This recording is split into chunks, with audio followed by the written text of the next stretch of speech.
Hello again, I am Blunty. How you doing today? Welcome to 2020. We're talking about today, this is the XTRFY. Oh hey, a street sweeper is going by. That'll ruin my audio. Fantastic. This is from a Swedish company, and they call this model the M4, and it looks like this. And of course, this being a review video, I'm going to review that mouse. But first, I'm going to give you some framing about my taste in mouses in general.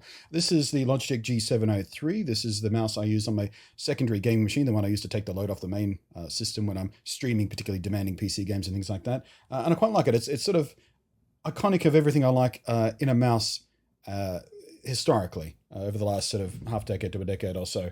And that is, it's wireless, because I hate having the cable drag on me or get snagged on something when I'm trying to move my mouse. I hate feeling that cable drag. I really, really hate that. So even back when wireless gaming mice were more of a compromise as far as, response rates, I would still prefer a wireless mouse over a wired one, because I'm not a pro gamer anyway, so what do I care? But I like the weight of these as well. Wireless mice tend to be heavier just by the fact they've got more stuff in them. And I've always liked that. A nice solid weight underneath my hands. It's got a little bit of inertia to it. I like the way it feels as you move around and things like that. But in general, this is kind of design I like too. Simple, couple of thumb buttons, not overloaded with extra accessories and buttons and fancy features and stuff like that. But when I got offered a review sample for this, the XTRFY M4, I didn't think I was going to like it. I said yes because I was curious. And as you can see, it's one of those sort of ultralight mouses with a bunch of holes in it, which I could never figure out whether it's some sort of idiotic gimmick trend or whatnot. But you see, it's just everywhere in the industry right now. Everyone has a mouse with a bunch of holes in it. It was very, very lightweight. 69 grams, ridiculously light. Doesn't feel like it's got anything in there. It's bewildering. And of course, it's got a cable sticking out of it. So everything I don't like about a mouse. Sort of gimmicky, trendy stuff, ultra lightweight and corded. But turns out I really actually like this, so let me tell you why. Surface level details first. I've gone for the retro edition, as they call it, which comes in these, retro tech inspired coloring. Makes me think of the SNES and stuff like that. But you can also go for a nice, clean, modern white or black model, or pink, or blue. The lighting is two things. Number one, it's RGB. It's got several different modes because, of course, it does. They all do. And number two, it's optional, so you can just turn it off. So if you feel particularly strongly about everything having RGB on it these days and it's being useless to have a light-up mouse and it's just stupid to have lights coming off your mouse, what does it give you? How does it improve your game? You can just turn it off and stop whining like a prat. All right? I happen to like it. I just like having my mouse sort of glow softly purple like that. But one of the particularly nice things about the lighting and all the other features on this mouse, by the way, is that they're all controlled on the mouse. There is absolutely no software required to control your settings on this mouse, whether it be lighting or the important stuff like polling rate and CPI and things like that. They're all done on the mouse itself. There's no bloatware, which is fantastic. Polling rate and CPI are both controlled directly on the mouse. CPI adjustment are made with a recessed button. The setting is indicated by the color of a light, which means you'll need to reference the manual, which I have currently lost, of course, or the website to figure out what color that light's supposed to be regarding what setting that thing is. But most people are only going to use maybe two modes at the most, one for desktop, one for gaming, if you're particularly picky about it. If you're like me, you just pick the one setting you like and use it for everything. I think most people use their mouse that way. They just find the setting they like and leave it at that, so you don't need to constantly change it. But if you do, there's a nice little light to tell you which one it is. The polling rate is set by a little slider on the bottom there. This doesn't have a light in it. They've instead just molded in the actual numbers. They're kind of small and hard to see, and you have to sort of get it in the right light to see what you're doing. But again, it's one of those things you set once to your personal taste and then leave it at that usually, so not such a big deal. I will take that any day over having to install a piece of software, have it running in the background, then go to the sort of taskbar and load it up and click on the thing and wait for the program to load into the screen, then go to the tab I need to change the icon, or change the sequence of features that I need, and select from a drop-down list of the DPI I want, and then close it, and then click OK, and then confirm, and then minimize the program all down again, just to change one setting on my mouse. Switches and buttons. It's the way of the future. In actual use, as I alluded to in the opening, I like this far more than I thought I would. Sort of size and shape are pretty much exactly what I like. I wouldn't mind these thumb buttons being slightly more forward for my personal taste and the way my thumb sits on it, but not a huge issue. I mean, everyone's got their own taste when it comes to that, but the fit and feel of it in my hand and the The lightness of it when I'm going to use it didn't bother me nearly as much as I thought it would. I still prefer a heavier mouse overall, but I wasn't turned off by the ridiculous lightness of this as I thought I would be. And the cable in particular, I never felt this actually tug against me. It never caught on anything, it never snagged on anything. I never felt its resistance when I'm going to move the mouse around, no matter slow or fast or anything, because the cable is extremely lightweight itself, covered in a nice, very, very soft, pliable woven sheath. It's just, I was blown away by it. It's the first wired mouse I've ever used where I didn't constantly feel the cable in play. The buttons themselves have a very solid and tactile click to them.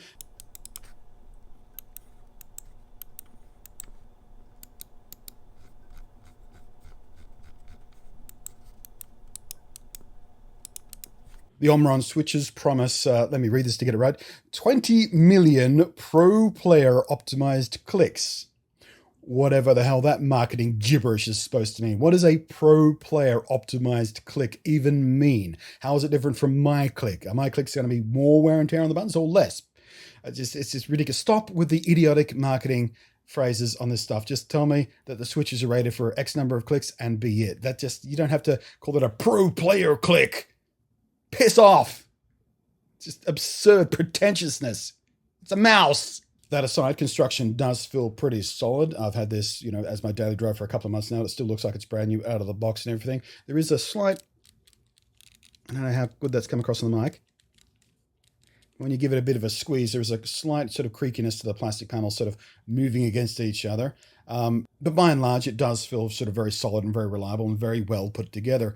With one exception, and this is my one and only complaint about the actual mechanics of the mouse itself, and it's the scroll wheel, which I quite like in that it's a very silent scroll wheel, so it doesn't click as you move it, but it does have a very tactile stop. So if you're scrolling through a hotbar or a weapons wheel or something, you can feel it go click, click, click, click, click, click, click, but it doesn't make any noise, which is also nice. But the problem is, well, there's no other word for it, it squeaks.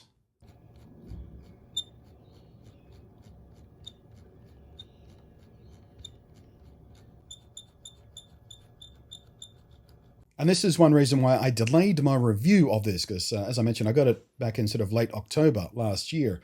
And I wanted to sort of give it time to wear in, because sometimes, I mean, you know this, you've seen this, you've experienced it. Sometimes when you buy something with moving parts, it takes a while to settle in, to wear down, to sort of wear in a little bit and start making those kind of squeaks and creaks and things like that. And so I would hope that was going to happen with this. And it has and it hasn't.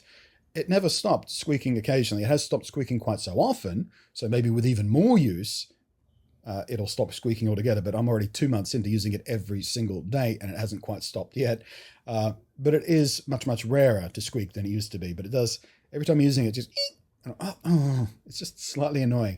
I don't know how common that's going to be. Probably not all that common. But if you have used this model of mouse, or you've used Mises mouses from this company, this XTRFY company before, let me know in the down below if this is something you've heard about or seen or experienced yourself. But other than that, I've been really very impressed with this mouse. It's some nice design. I mean, it's nothing stand out. Like I said in the opening, it looks like 20 gajillion other ultra lightweight gaming mice at the moment, with this sort of hole spread around every panel of its body and underneath and everything, and lights from glowing from inside, and it's shaped like a mouse is shaped. There's only so many ways you can shape a mouse because they're hands, but it is a well executed version of this ultralight gaming mouse, and it has turned me around on wired mouse and ultralight mice in general.